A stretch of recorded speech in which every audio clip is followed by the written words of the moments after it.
And then once we incarnate, they know I think, for example, sorry, I'm getting geeky on you again, but I mentioned Doctor Who and the Artron energy. But that's when someone gets on board his TARDIS, the TARDIS actually uses black holes and wormholes, and they get irradiated by this Artron energy. So you've got organizations that are tracking people that have that Artron energy so they can try to see where the doctor may manifest, may material. Sorry, wrong word, materialize. You know what I mean? But I think it's quite similar for those of us that come in here that are already bringing that energy with us as we incarnate. I think they know of it when we come through this net as we incarnate. You know what I mean? And some of us have the right bloodlines that are just generational. This stuff happens. Yeah. I'm going to do a live soon about something called the ISIS thesis. And the ISIS thesis deals with our junk DNA, our non-coded DNA. A lot of it is viral and bacterial. And that's used horizontal gene transfer to incorporate itself into our genome. But they're calling it junk DNA.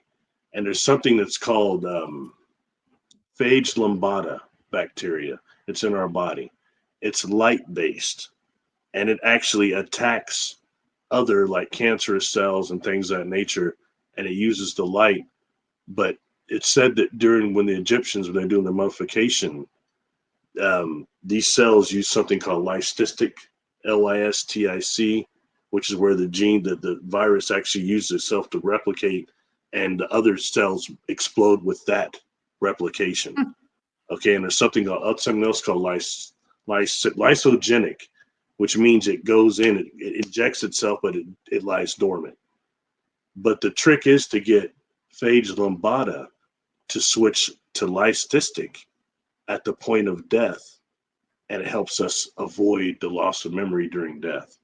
It's another technique to be used at death, and it's being said that ISIS thesis is this was being used by the pharaohs, and then during mummification was to try to give the body a chance for that lystic part of the phage lambda to take over and transform the body. We have something called a microcloud, or oh God, it's a microcloud, but it's actually microorganisms that we leave behind all the time. Our DNA is with that, and it's around us all the time. So microbiological cloud is what it's called. Stuff like that, Anyways, you just reminded me of something, and I've never known what to call this. There's probably a psychological definition for this, where you remember something because somebody I might have never remembered this again, but because of something that you just said, I just had a full recall of something that I experienced, right? Okay. Mm-hmm. So in a session with a client, I saw her as the woman, she was a woman in this lifetime in ancient Egypt, and she would show up, she would be in this temple, and when people were passing into the next world, that was her job, is she was supposed to be there to help them transition. But when you were talking, wasn't that our session? Was that your session? Yeah, that was ours. Oh God, I'm getting like full body chills right now. Wow. So it's funny. Yeah. Okay. So what did I say? That when we were like your soul, you would be in this. It's a room. I know it's a temple, but this is like a room that has no windows or anything. So we might have been underground, and you were there to help them transition. But everything that Barry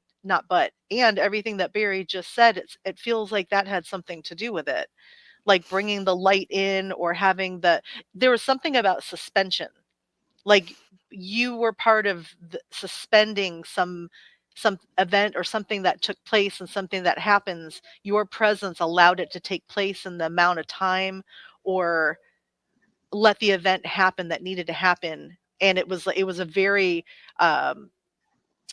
primal and private and intimate. I think I told you that. It was like a very intimate experience. Yeah, it was something about like releasing karmic energies, or like those kind of energies that a spirit would hang out on Earth because of, like the like oh, I don't feel like I'm good enough to move on to the next world or something like that, like kind of like transmuting that sort of energy so that the spirit could go. Yeah. Mm-hmm, Wow. I've watched, that's one of the things, right now there's this whole thing, these fools don't go in the light. It's a reincarnation cycle. And that's the whole thing going on right now. And that's becoming this a deal with people that say that, one, aren't mediums. They can't prove that. They've not had NDE. And then 3, they've not worked with the population of earthbound spirits inside or outside the energy field. Do they even know about that? But they're telling us the things and getting people trapped here. It creates more earthbound spirits. One thing I can say, I've seen that some go into the light and then they come back later at another time and they're helping loved ones, but they're not trapped here. And sometimes I guess the word is angelic, will come with them and they will assist, and that's like cerebrum, I believe you call them. Real quick, 2 things I'll tell you that is interesting about what you two were just talking about. I've had a client before, and during the past life regression, they described being this individual. And later on, I was able to place the area they were talking about. They were talking about how sometimes there was some things like some mushrooms or some psychedelics that were involved in this pit, and how they were giving readings, and not just readings, but they're helping people cross and other things. I tracked it down. This individual was saying they were basically who's called in literature the Oracle of Delphi. So I believe this person was. I was just going to say that. Yeah. Mm-hmm. Yeah. And I was tripping, but and this was a deal where it wasn't like I was trying to find out, were you somebody important or something? This was a past life trauma that's stored in their body. And I think that has something to say about I've always wondered, how is it that's transferred from a past life? You incarnate with this body, and then you have this in your certain parts that store certain organs that store certain traumas. But how does it transfer from lifetime to lifetime? I think it's a DNA thing. That DNA that still exists, like I was talking about the microcloud, it's much more than what we think in terms of that. Actually, the universe itself, the stars, are like DNA of the creator to a degree. Spiritual so DNA. One that we can actually incarnate into forms like that. Brilliant morning stars. Anyway, sorry. I love that. No, I get the term. It's almost like you have a theme, but I get the term that you have a signature of this. Like I often get that word, like you have a signature that allows you to do this because you've done this before. And I'm an activator, and so I feel like I awaken this in people. I help them remember who they are, and then it awakens their dormant DNA. Like and then what you were talking about kicks in, where you have access to their junk DNA doesn't exist. You have access to parts of you that you just chose to forget to play this game. But we're having a mass awakening happening right now, and I feel like a bunch of us activators are around here forcing people into waking up, and if you're not ready for it, it's going to manifest as some type of psychosis, and if you are ready for it, it's still going to be really odd. But then you need, if you want to invest in like understanding yourself better, it helps to find someone who can objectively see, that's not directly involved, and they can see and witness, because you're always in control of everything that happens to you. So you are sharing the information for the person like me that is a conduit for information, and and so then I can bear witness to it and share it back to you, but it's up to you to do what you're going to do with it. I hope you guys aren't hearing my doves. That's why I keep. Oh, we're totally hearing them. I keep muting my microphone. That's all right. I like doves. Peaceful. I like it. Unlike humans, they make for life. Oh, yeah. They're wonderful creatures. Yeah. I have, most of them are put away, but he walked over and I'm just like, stop. Like this happens when I record. There's a vibration and frequency that's happening over here. And he just they love I want to be part of it. But yeah, especially when we were talking about Sasquatch. Okay. Sorry. Go back. Interesting. You must have a copy of this book, because you should look up the Return of the Dove map in here. Oh, okay. I'll write that one down. There's a Return of the map in here. Yeah. Interesting. Return of the Dove. I'll say, one thing about, I do these past life regressions, and sometimes they really are a trip because it doesn't mean a person's last life or any of their lives are here on Earth. and describe these No. other existences to you, you know. It's almost never here on Earth. Yeah. You know, I had one, and this individual, they came to me for several sessions, and they were dealing with basically, they'd had a lot of incarnations on Earth, some other, but a lot here, and almost everyone here was one of a warrior of some type, dying a warrior's death, and they're holding all that in their body now. You know what I mean? So it's layers to release.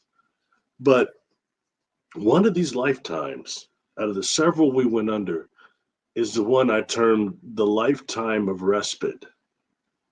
And they described it being, this would have been, I mean, Lord, a very long time ago. But this was when you had these pyramids, that some that were in what we call now Vanta Black, that could be masked. Okay, this wasn't the evil one, though. This was somewhere outside of what we would call Egypt, outside that area. But this was a pyramid that was set up to actually keep the earth grids harmonized.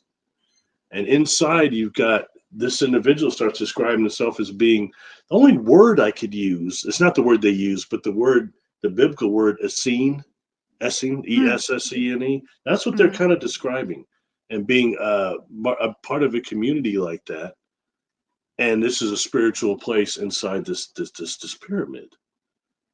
And it's not one we've ever heard of. It's almost more of a temple. Then they start describing some extraterrestrials that are walking around in there. Some learning, a lot teaching, though. So, of course, the first thing, you know, being yours truly, how many of them are melanin dominant? You know, no, I just asked them which ones or what they all look like. And they described a couple of different types, one being a type of tall gray, more what we call ebens, that have the nose. And, you know, when I was younger, I remember the first times I started hearing Betty Hill talking, when she described she was the like leader, big nose. Yeah, I said he had a big nose. She describes him looking like what was his name? Jimmy Durante. Do you remember the snaz? Yeah, she said he looked like he had a nose like Jimmy Durante. Yeah, so I never forgot that. You know what I mean? And even when you look at some of the headdress, like the beings that were supposed to be on Nellis Air Force Base, they have those nose too in the rope headdress. You see that popping up quite a bit. But she described the leader of the Greys to looking actually a bit more like that. And anyway, so going back to this regression. So there were different beings and beings like that described, and there are a couple of different types. But then they start saying, then there's the one in the back in the zero part of the pyramid, as in 0 point energy part of the pyramid, that never comes out, because it's all about him and his protection. I'm like, which one is this? Oh, he's the dark one, the melanated one, because I use that word, so people start using it. The melanated one. So immediately, Bing, tell me all about him. And they start saying, well, this thing is all about him, really, and keeping him safe. Said, is that an arc? No, they start describing like this. He's a black reptilian. Oh, so just a little bit darker than you are, actually. I start asking, I take them deeper, asking more questions. What? And say, where's he from? It's another place. And it's like almost outside of our space-time continuum to a degree. And it starts saying, this individual is like a religious figure there, like a Jesus or somebody there. That's why he had to be hidden, because his own species wants to kill him. And a lot of his own species. And it says this, and because he has the ability of projecting thought in this type of a way, okay? And they start saying the reason why he's being protected is because right now on Earth, a lot of the negative extraterrestrial species won't come here as long as he's here. And I said, why? Well, because he might start thinking about them. And if he detects their negative intentions, he'll, you know, and automatically I kind of correlated this to some, look, I'm a Star Trek geek, ladies, okay? And in the Next Generation, there was an episode called The Survivors, where this guy used to be in the Westerns, this old man. There's like a strip of land on this planet that got decimated by an alien species. And when the Enterprise gets there and stuff, they beam down, and this old man and his wife dancing around. And they can't quite figure it out, you know, and then a warship comes and tries to get them away. And it turns out Picard set this cat up. He comes back if I beams him aboard, and he says, "Man, you're the only thing that lives down there, and everyone else died, and you didn't. Why?" And then he starts looking at his wife, saying, his wife, who's been offering him cookies and talking to everybody direct, said, "You're not real. I can smell you. You seem real, but you died with those colonists." And then she disappears, and the man's just standing there, and he says, "I'm a Dowd, an immortal creature from another galaxy that lives in false guises and surroundings. And I've been living as a human in this galaxy for a long time. I met her and we fell in love, and I put my powers aside and we came out here to live our last years. And then the ship came and she went to fight and she died, and I can't do nothing about it." He said, "I tried to trick them to leave, but it didn't work. Like it didn't work on y'all. And they got vicious." And then he starts saying, "When I saw her broken body, I leashed out and I destroyed them." And then they say, "Is that why you've been lying to us this whole time? You didn't want us to know that you destroyed that ship?" And he kind of looked up at him. He said, "You don't understand the scope of my crime. I didn't just destroy that ship or 100 or 1,000 of them. I destroyed them all. They were called Ushnok." He said, "All Ushnok in existence." Wow. And Picard is like, "Okay, go ahead and beam him all back down and just let him recreate his illusion, you know?" Right. But when we don't want to piss this this guy out. yeah. But when dealing, sorry for the long correlation, but that's when this individual's describing this black reptilian. It's like that type of a deal. It's not a negative being, but it doesn't like Neutral. negativity, and it fends it off. And when it thoughts, it can focus the thoughts that can destroy even a planet. I mean, that's an intense power right there. And I never heard anything like that, let alone just the black reptilian part alone was fascinating. But the other stuff, you know what I mean? Anyway, sorry. I just brought that up because what you were saying kind of reminds me of that life of respite that person had. You know what I mean? Something, and that's good work, Gina, crossing people over, helping in any way. Because I'll tell you ladies something, I know we're out of time, but man, the Earthbound spirit population here is just as numerous as the living, and it's Absolutely. scary. You know, I was like, I have a process, and I asked, the Earthbound spirit, they're quite chatty. If you don't come at it like you're Max von Sydow, you know, like you just said, it's coming into people's crib and messing it up. It's the same thing with Earthbound. You know, as people, these are some of the people that didn't cross over, and you're halfway lost. You're half in darkness. The last thing you want is somebody coming on you like that. That's not how you talk to people. You use cognitive behavioral, and they respond quite well because they've been wanting somebody to talk to. That's why they're joining with people. You know what I mean? So it's absolutely yeah. And they know real quick. One thing I'll say is like, I'm scared. I got scared when I started asking. I'll ask, where'd you jump the client at? They'll tell you. And I started getting a lot. The incubator room, the hospital. Oh, yeah. And I'd be like, the incubator room. And they said, well, they weren't able to breathe. They were hurting. I was trying to help. Some of them say, well, I saw light, and I thought maybe I could incarnate again. They didn't even acknowledge that there's another person that's not fully formed there.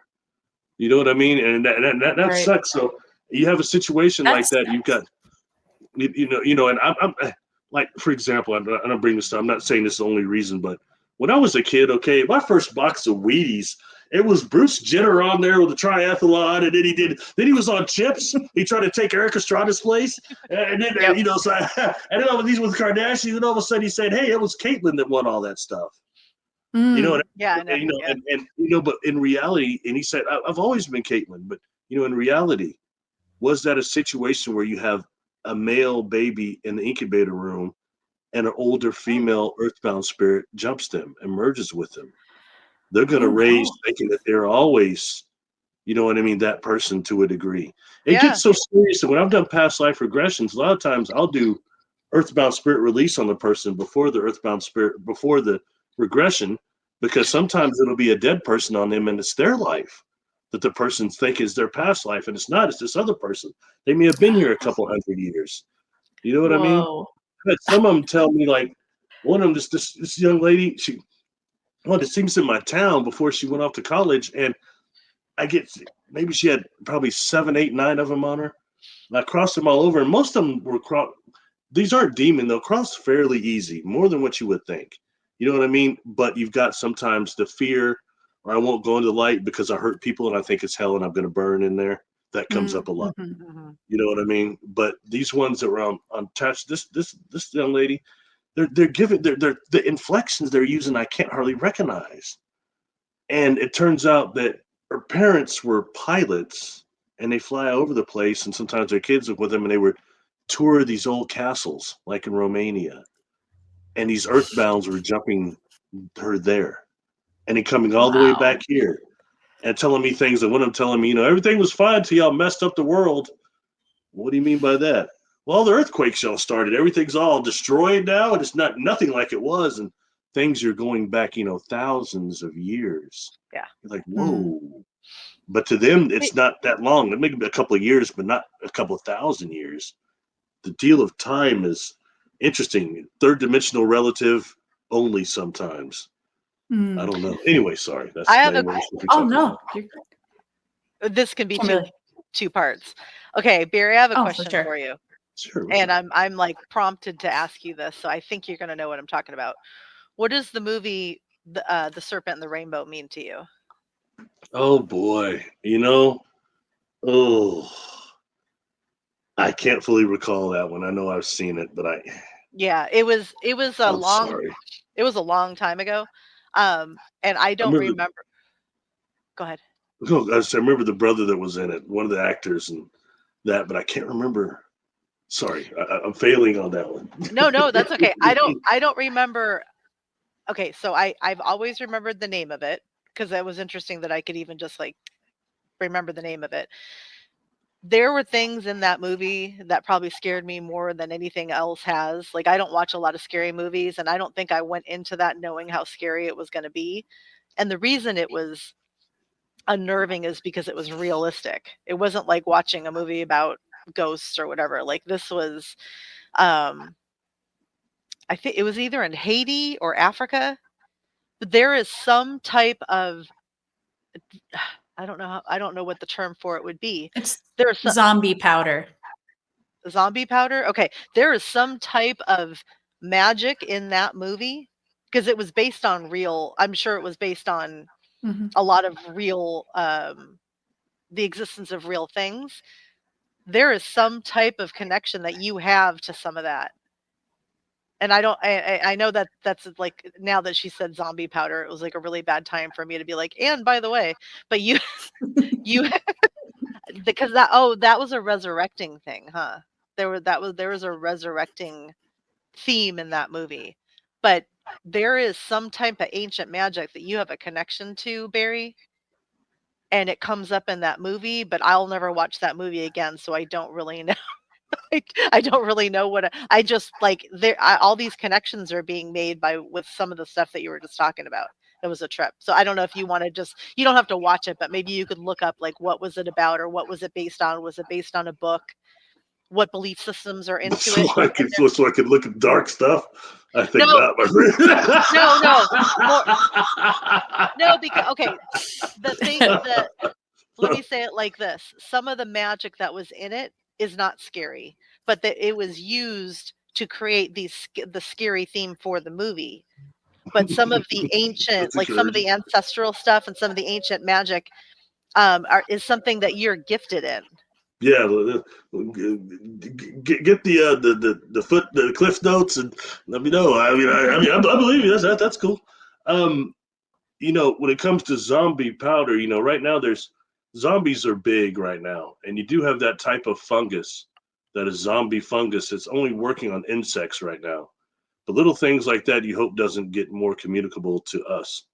You know what I mean? I know it's interesting how the zombie thing's always been pulled up, and you have ghouls, and ghoul is different. A ghoul is actually a zombie that eats flesh. A zombie doesn't necessarily eat flesh, but it's interesting, these things that just that entertainment shoves down our throat quite a bit. There's other ones like oh, go ahead. No, what are you gonna say? Oh, I was just gonna say those types of that type of entertainment really reflects us as a society and like our collective fears.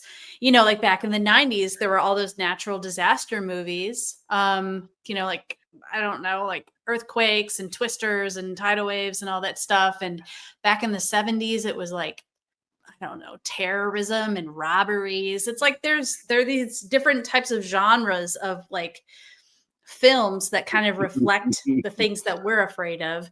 And especially with, there's that show called The Last of Us, and it's a zombie show about the malignant fungus that it's like, what is that fungus called?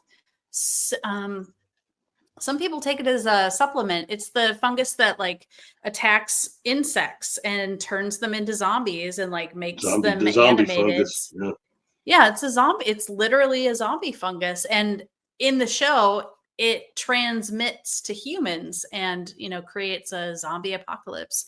It's the first one I always remember. One of the ones I always remember is also the 80s when brains, all the zombies are eating brains. Back to Living Dead Part 2, right? The lady eating brains makes the pain go away. Oh yeah, the pain of being alive. Yeah, there's something so primal about that fear of death and of being in this weird kind of undead state. So yeah. Well, that's what sells right now. The fear always sells. Mm-hmm.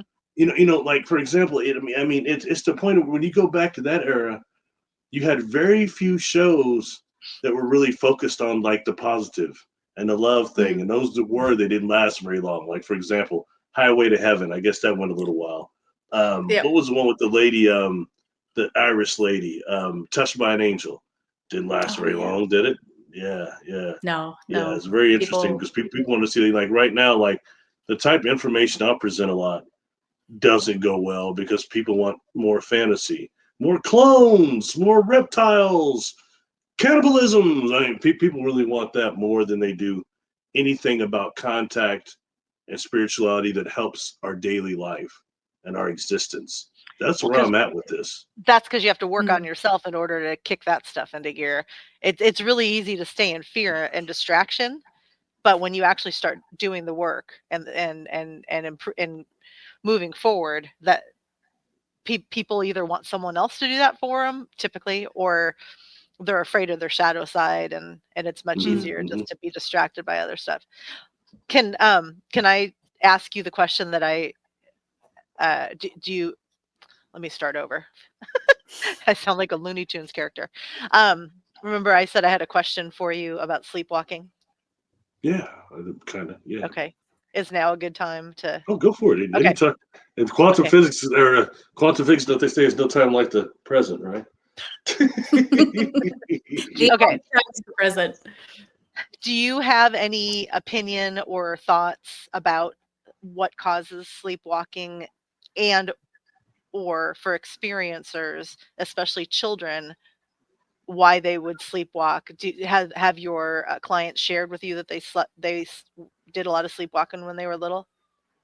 No, not encountered a lot of that. Okay. But I have encountered a lot of people have sleep paralysis. Right. I've encountered that, and that can happen for a number of reasons. But I think one of the number one reasons is the succubus and incubus, those negative inorganic beings that jump us at night. And I know normally it's a sexual connotation to that as well. That's a good way to get the kundalini and get that orgone energy. Gotta remember the orgone was actually Wilhelm's Reich best on the orgasm itself. So that is pure life energy.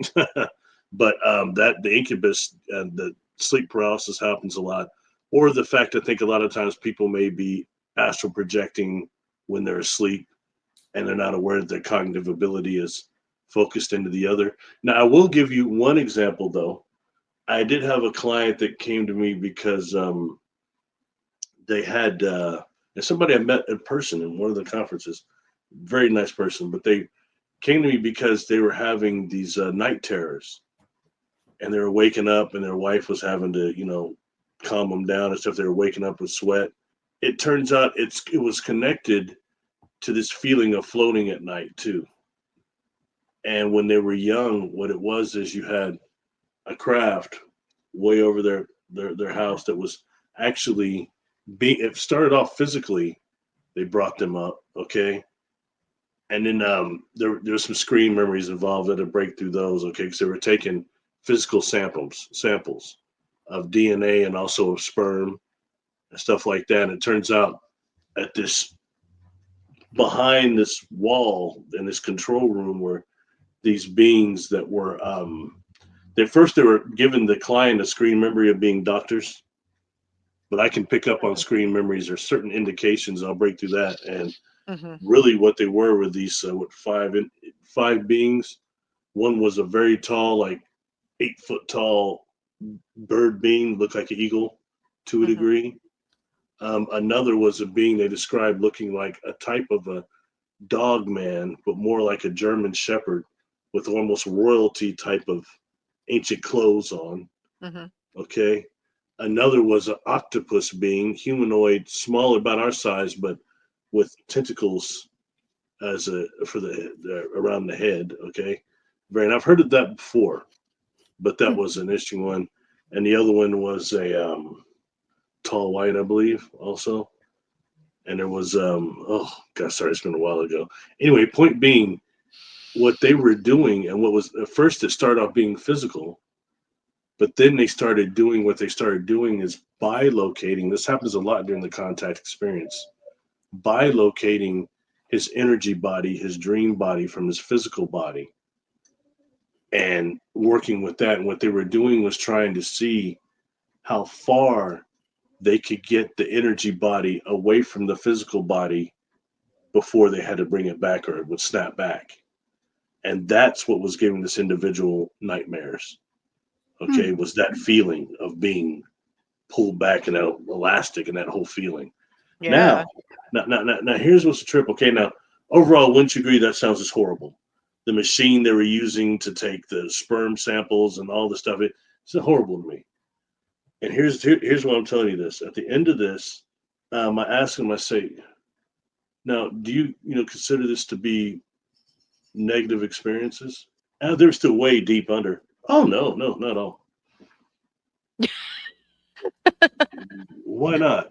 Yeah. Well, because they're trying. Oh, I'm sorry, I didn't finish. What they were trying to do also was when they were doing the separation, they were trying to fracture his soul so that they could put fragments of his souls in all these clone bodies they were doing in their worlds. Okay, that was the whole reason they were trying to put soul fragments into these clone bodies, but they weren't able to do it. And so I say, you think it's negative? They say, no, not at all. Why not? Well, because they're doing this because they're trying to learn how to love like we do. I say, explain that. Well, they're capable of emotions and loves, but it's not even quite like our animals here are. They're not capable of love in the way we are. And they also want to know, why is it when we die, we go directly to God and they don't? So they're trying to evolve their species to be more like us, to be loving beings that can go to God. He's like, that's but not they're not bad. doing the work. Yeah. Not fully. The cheat sheet definitely. But just the contrast of it just shocked me somewhat. You know what I mean? Because it wasn't. Seemed like experiences weren't pleasant at all. But the overall, and I guess it's what's Obi-Wan told Luke. It's all about your frame of reference, your frame of thought. Right. I don't know. Yeah. I just mentioned that because that did deal with some type of sleep paralysis. Not sleepwalking exactly. I don't think they did that, but it was causing night terrors and just kind of in the same ballpark. Hope that helps a little bit. Yeah. Well, I never thought about. I remember that I would sleepwalk, but I don't always reference it back to it. Like I don't think about it all the time. And our Jean and I have a mutual friend, Amber, and Amber mentioned that she would sleepwalk when she was little, and it used to freak her I was a parents big out. sleepwalker too. Okay. Really? They would find me in Right? outside or in other parts of the house. Yeah. And you would think that we would think about this stuff more, right? But my parents would find me. They'd wake up and I'd be at the top of the stairs asleep. Mm. And they're just like, what, why? And I didn't remember why I was there, but I would wake up like, oh, okay, it's time to go back to bed. I take that back. I had another client. And you know what? They did have a sleepwalking problem. And what it was connected to is the technology that these beings would bring them through the wall with. And it Mm. caused them to have sleeping walk a deal on top of that. Because they feel they would like float them through the wall. And it happened, so there probably maybe 3 or 4 encounters throughout youth into being Yeah. a young adult. And it's the feeling of going through the wall. It caused them to get up and sleepwalk because it felt a lot the same, is what they were saying. Huh. That just came to my mind. That came to mind. I forgot about that. How old were you, Gina? I was 3, about 2 to 3. So there's several different modalities of past life regression you can do. One of them is called life between lives. Life between lives. What happens during these is always, and sometimes it go forward too, but what happened is you go through the right steps, a guide automatically comes.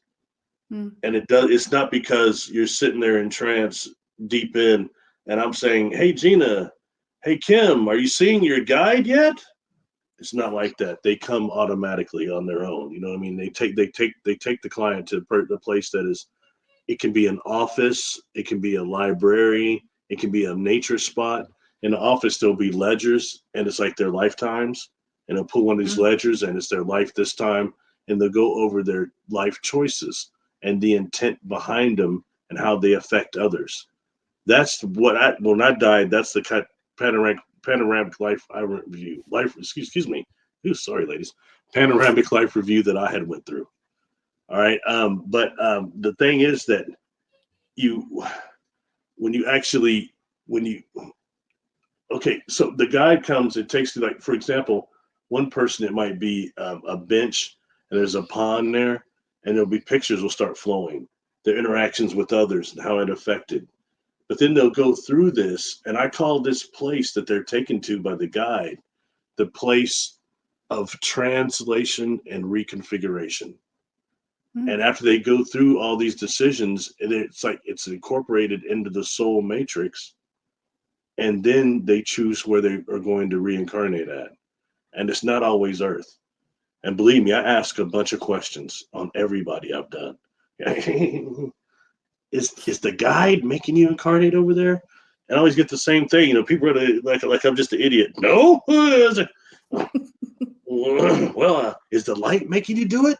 No, it's my choice. Mm. And sometimes after that, in this place of translation reconfiguration, in the side, there'll be a number of other souls. I've gotten different numbers, 21, 17, 11, 9, 4, different numbers.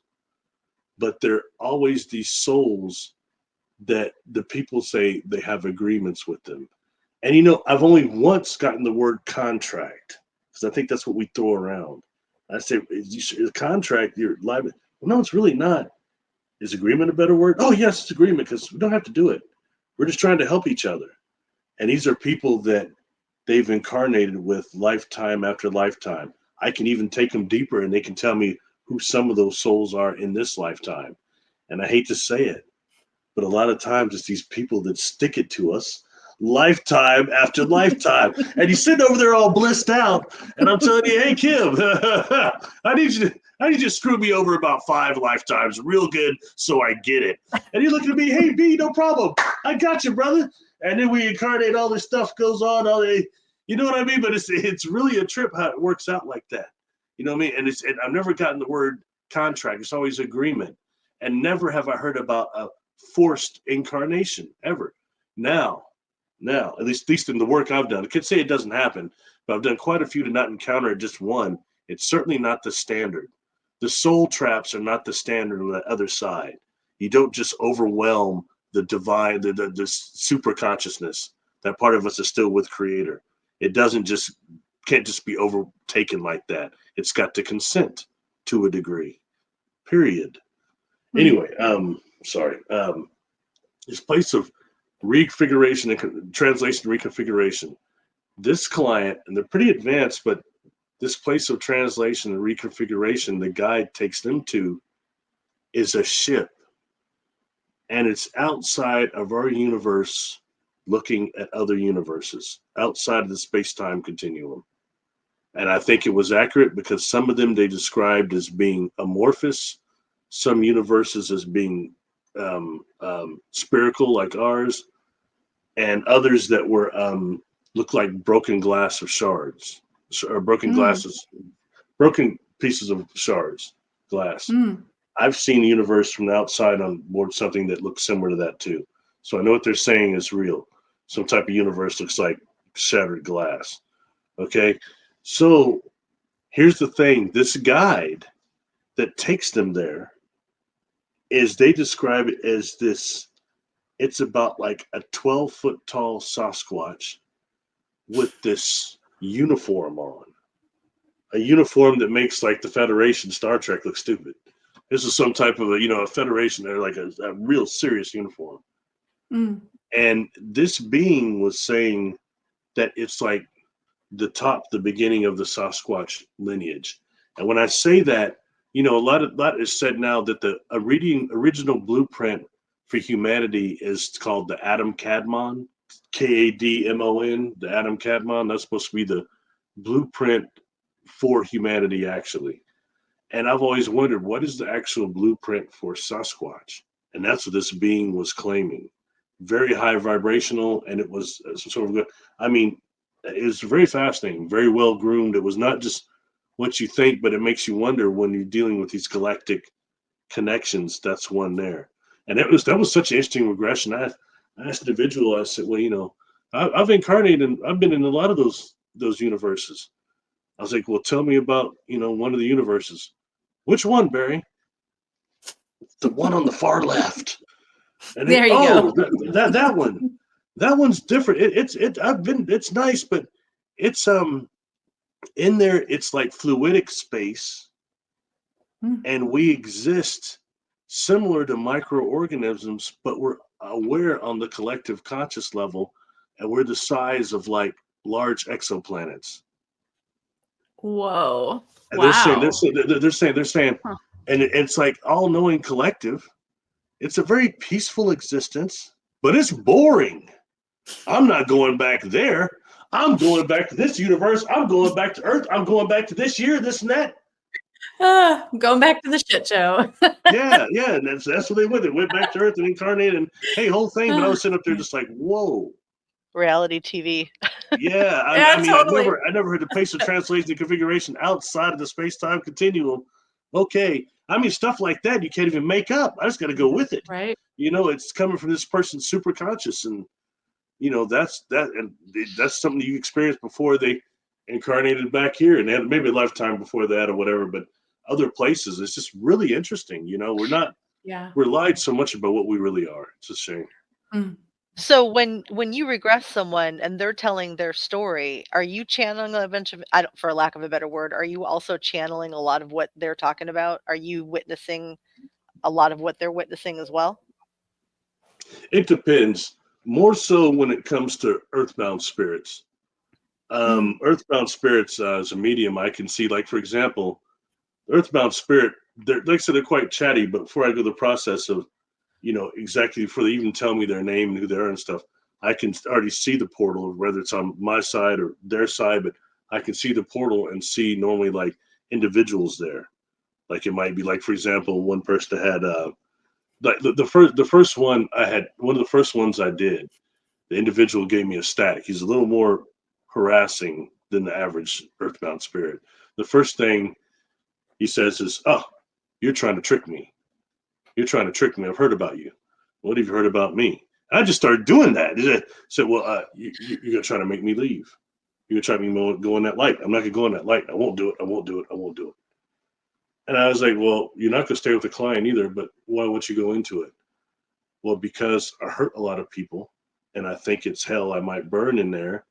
And either way, I can't get another drink in there." And the way that they died is a bar, this old bar, close to where I went to high school. There are these houses like right across the street from it. This individual said, that's my spot. And the client came in there and was near the jukebox, and they jumped him around the jukebox. They start Oh, staying with wow. it's like a little Cheers bar. So everybody else in there is burned out and they're drunks and stuff. I said, oh, you mean you jumped them all? Well, yeah, they're not very good anymore. And you know and this individual came in and they were bright. They came by the jukebox and they weren't having a very good time. So I jumped with them and teach them how to have another drink. Hmm. And here's the Wow. deal: the individual had a genetic disposition to be an alcoholic. They weren't at the time, but this spirit activated that. And then they said this to me, but man, they can really put them away. And when I get them so drunk that they black out, I feel the most alive. But it Hmm. doesn't last as long as it used to. So after that, I start telling them to hurt people, especially that guy. I don't like him, and that stuff like that. And I said, well, how did you die? Well, it was close to last call. I went over to my house and I had some prime coke. It was so good. I went to do a couple rails. I did the rails. I was going back for last call, and my chest and it fell out in the street, died. Yeah. But after that, what did he do? He went on over the bar anyway in spirit, goes back to his house, goes to the bar. For years, he's been doing that because the client was female and starts talking to me like they're a trucker from the 70s, like breaker type of stuff. Hmm. The Wow. inflection's always good. But anyway, point being, just that's a situation where they don't want to cross over because of addiction. That's something that keeps them there, like keeps them here like that. So in that way, I could see. But oh, sorry, Kim, shut up. But No. the thing is, the portal was there, and I could see before this individual even told me their name or anything. I could see this Yeah. man standing there, middle-aged man, and eventually, when the individual I start talking about the love of God, they'll start being able to see the light and see the portal. Well, there's Wow. the Mr. Chatty been talking me down. All of a sudden, I start going to that. We're not chatty anymore. I said, what's wrong? Well, where's my dad? But he's in that light. I'm not going in that light. I'm still not doing it. I was like, well, you're not going to stay with the client, but you notice something about your dad? What? I said, he's got a perfect body, doesn't he? He's got a body, doesn't he? Yeah, but it's made out of that light stuff. But he's younger than he was. I was like, well, don't you want a body? Or do you want to keep living to this female? Right. So you And like quiet for a second. you kind of Cognitive negotiate with behavioral. them. Cognitive behavioral. He says, no, I don't like it when she has sex. I don't like that bastard, that guy. I don't like him at all. I said, I bet you don't. It's not your body, cat. Quiet for a minute. Yeah. I'm going with my dad later, dude. And the client collapsed down into the couch, you know what I mean? And do the crossing. But it's just Whoa. interesting, things like that. And then we got these other beings, and I would get told, like, I heard about you from the others. Who are the others? The others that were in this body, and they left before you got here, but they say they'll be back when you're gone because the person won't do the protections. Oh, I see. These are just So, earthbounds. They're even demon for the most. Well, those are demons. They're darker ones, but they start turning those of us that are lost after death in that middle place, and they start influencing us. Someone tell me, well, they told me if I worked with you, I was going to go to the pit. What's the pit? I don't know, but they said it's darker than this and it hurts more than this. And that shows jeez. that they're showing us what our religions are, how much these negative inorganic beings that are basically feelings are influencing us. And no matter how we deal with it, we are beings of feelings. We're feelings. They're an invisible as the voices that a lot of us hear in our heads, all of our thoughts on our own. You know what I mean? We've got something called the negative self. We incarnate, we've got 4 parts. We've got mind, body, spirit, and negative self. And the negative self is very powerful. And then we go through trauma and it fragments, okay, from the decisions we make during the trauma that condemn ourselves. And we develop these things called negative identities that come from the negative self. And the consciousness comes out and grabs them and pulls them back. And they're working in the background, just like these damn things that says, oh, sleeping app. Man, them apps don't be sleep. They're draining the battery, making it go hot, all sorts of stuff. Yep. And every Right. time we see something that is a situation similar that was the trauma out of ability to control, it triggers us. And the negative identity always reacts in a way that is detrimental to the self. The spirit, which is positive, that part of us that's always with the creator, what we truly are, the spirit is positive and it responds in a way that is beneficial to the self. Did you always wonder, like, why are humans magical? We should be. We've got the intellect, we've got the energy, the spirit. Why aren't we? Why are we we're trapped in that animalistic thing? The predators have given us their mind, given us their intentions, and we're food all the time. Anyway, sorry. It's the lies we tell ourselves, and we listen to those more than we do like what remembering who we are. Yeah, no, that's an excellent point. Oh, well, the negative self is saying negative stuff to us all the time. And then all these inorganic beings got to do is just pour a little grease on the fire. They just, whoa! Yeah. And that's when discernment. Our energy. Yeah. That's when discernment is really important. Yeah, for sure. You know what, you guys? We're at almost 2 hours and my dogs are freaking out. They need dinner. So this has been awesome. I know, this is such a great conversation, and I would love to continue or have do another episode with Barry and Kimberly if you'd like to do that. But I think we should probably end this. Barry, how would you like people to get a hold of you? I'd be honored to. Thank you. And I'm sorry if I went too far off and it might not be consistent or what we talked about. I do that sometimes. I can be reached at Barry Littleton 13@gmail.com for any services. And I think I got everything ironed out with my blasted spam that comes through those web deals. I think I got that ironed out. And also I'm on YouTube under Barry Littleton. I do a lot of work on YouTube. If you go there, please subscribe and check out the playlist. A lot of stuff is on the playlist and won't show up otherwise because I've been shadow banned. I'm also on Facebook under Barry Littleton, Instagram Barry Littleton, and Patreon Barry Littleton. Okay. Well, I'll definitely put all of your stuff in the description, and Kimberly's as well, because she does amazing energetic work with people. I've worked with her. I've had some really awesome breakthroughs. And man, I am so thankful. Thank you for for sharing your time and your energy with me, both of you.